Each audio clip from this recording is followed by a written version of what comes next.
And we're back, and tonight what we're going to be diving into is anti-fragility and getting comfortable with the unknown, that uncertainty, and even going a step further than that and actually brainstorming and thinking down the road, what is the worst thing that could happen, and if that were to happen, what would I do? I think there's so much in the personal development and self-help community about only focusing on the positive. And while I agree that probably 90% of the time that's a good thing, I think that to completely neglect that other side, which is actually maybe thinking about that uncertainty and what you would do if the worst possible thing happened, can be extremely beneficial.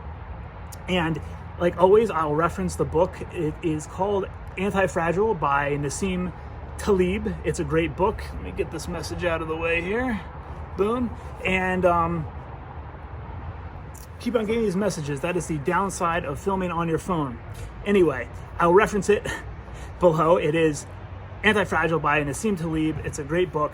And without further ado, let's hop right into it. So if you've been in the self-help and personal development sphere for some time, you may have heard of the book, The Secret, and maybe you've even read it. And if not, it's all good. I will paraphrase it. Essentially, the idea behind The Secret is the quote-unquote law of attraction, which essentially means that everyone, everything in the world, in the universe, has a vibrational frequency. And if you are in a positive frequency, a high vibration frequency, the idea is that you will, kind of similar to a magnet or almost like an attractive force, will attract the things that you want into your life, whether they be, love or financial success, whatever it is. The idea is based on frequencies. And I do believe that the law of attraction is real, and I also think it's extremely helpful. However, I think what is not talked about at all is the opposite, and how really thinking about oftentimes negative things and almost like thinking 10 steps down the road can be extremely beneficial and can make you into a badass. So that is what we are going to talk about, the other extreme side. I think it's a good idea to read The Secret and also read Antifragile, because I think they contrast each other really well. So anyway, going to the opposite end and talking about anti-fragility, I think that in the current PC world that we live in, there's so much kind of just brushing over everything. Don't speak your mind, don't do anything crazy, just work your little 9-to-5 job, shut up, go home and eat your TV dinner. And I think that, society as a whole is kind of conditioned to perpetuate this kind of nerfed society. Well, I think that when you look at anti-fragility, a lot of times what will stop you in life is your mind constantly racing and being like, well, what if this? What if that? What if that? And these are just negative thought loops. Now, real quickly, a really important tip that I have for negative thought loops is it's extremely hard to just completely stop them. I do have certain techniques that I will do to just try to eliminate them. One is I will say in my head, cancel clear. And essentially, if I'm thinking something like crazy, like sometimes you just get these perverse thoughts, right? Like you don't know where they come from. Like there's something like really like just, I don't know, like just bad, like demented. So what I'll say is just cancel clear and just try to get that thought out of there, and I'll try to retrain it like that.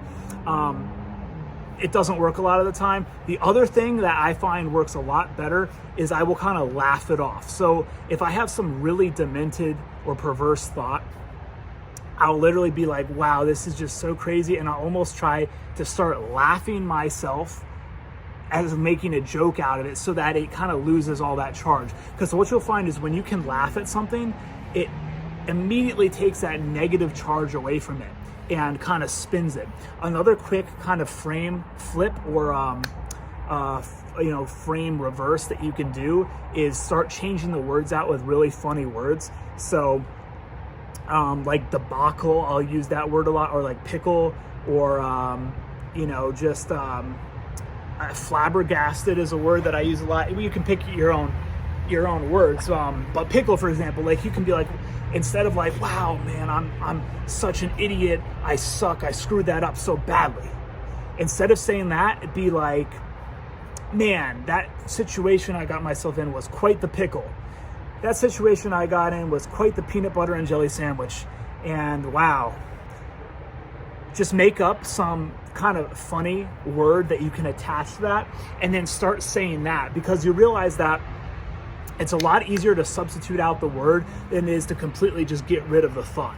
So a lot of it is taking that negative charge away from the thought, not necessarily by getting rid of the thought, but just kind of changing the context in which you're thinking about it. So give that a shot and let me know how that feels. And then over time, the more that you do that, actually the less negative thoughts total you will have. And that's been really helpful. And again, one more topic on the negative thoughts is, I realized like a few years ago, everything was dominated by a negative thought. Like literally almost everything. Like, yeah, occasionally I'd watch like some stand-up comedy, and that's another great thing is if you're super stifled in negativity, you know, watch stand-up comedy, watch comedies. Don't reinforce it by watching like horror movies or some sort of like dark serial killer, biography or reading or whatever. It's just try to add things into your life that are going to boost your state, not kind of push you further down into that already depressed negative loop. So enough on that. Let's continue along the topic of anti-fragility. I think so many things in life, oftentimes when you experience the most growth that catapults you to the highest highs, it comes from your lowest lows. And I said this for a while. People that stay right in the middle, right, going back to that PC culture where everyone is working their 9 to 5, eating their peanut butter and jelly, going home and, jerking off on YouTube, whatever, no judgment. But in that normal world, everyone is kind of, think of it as just traveling like this. All right. Well, sometimes I don't want to be like this. Sometimes I want to be goddamn down here. And realizing that a lot of times people that stay like this just stay like this for the rest of their life, and then they go, ooh, and then they die. And it's just like this, and then a slow downward, slow dragging death. Well, what I can say is people that go like this often hit rock bottom, boom, and catapult way up. And it gives much more range in your life. And I'm not saying that you should actively seek out things that are going to tank you into that rock bottom. What I have found is that generally you will do it to yourself subconsciously, or there will just be external things that happen in your life that can tank you down. So again, you don't have to actively seek them out. I would never recommend you do that, but realize that you probably have done it to yourself. And going on that point, and I can talk about this stuff for hours because I'm super interested in it, but try to keep it somewhat within range, 10 minutes or so for this video. Staying on that point of hitting rock bottom, you likely think about how much stuff you've done in your life to self-sabotage. And that was another wake-up call for me. It's like, a lot of times people are obsessed about, that person did this to me, that person screwed me over here, they did that.